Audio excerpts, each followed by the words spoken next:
मित्रों, हमें मालूम है कि दृष्टि बाधा से ग्रसित लोगों को हम लोग मुख्यतः दो भागों में बांटते हैं।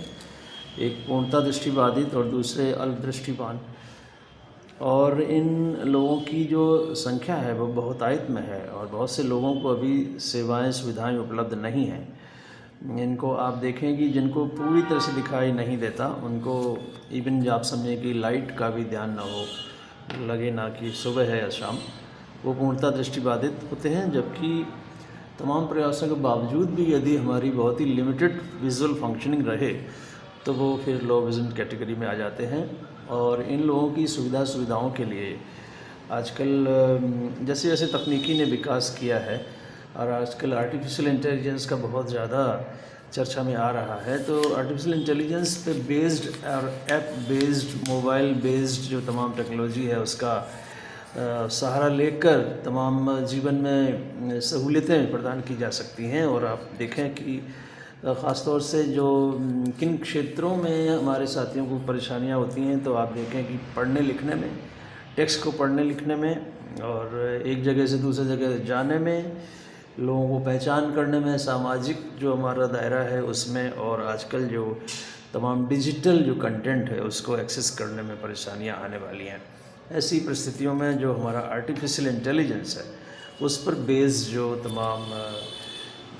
मशीन लर्निंग, डीप लर्निंग है ना, और कंप्यूटर विज़न और तमाम इस तरह के लैंग्वेज को लेकर, समझने को लेकर तमाम इस तरह के जो है app based, artificial intelligence based तमाम ऐसी सुविधाएं आ गई हैं जिसके माध्यम से हम बच्चों को या लोगों को, दृष्टिबाधित लोगों के तमाम सुविधाएं प्रदान कर सकते हैं। यहाँ हमें देखना इस बात को होगा कि चाहे वो मोबिलिटी का एरिया हो या वो पढ़ने लिखने का एरिया हो, सामाजिक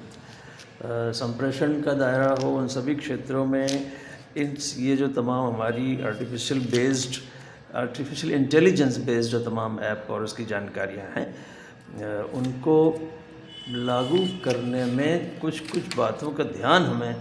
रखने की आवश्यकता हो सकती है। और यद्यपि ज़रूर इससे बहुत ज़्यादा हमको लाभ होने वाले हैं, वहाँ पर आप देखें कि आप अधिक स्वतंत्र हो सकते हैं।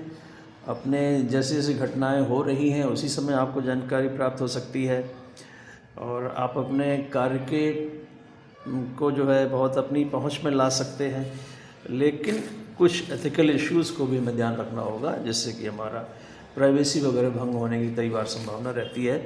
तो इस पर डिटेल में चर्चा हम आगे करेंगे आपसे, अभी इतनी ही बात होगी।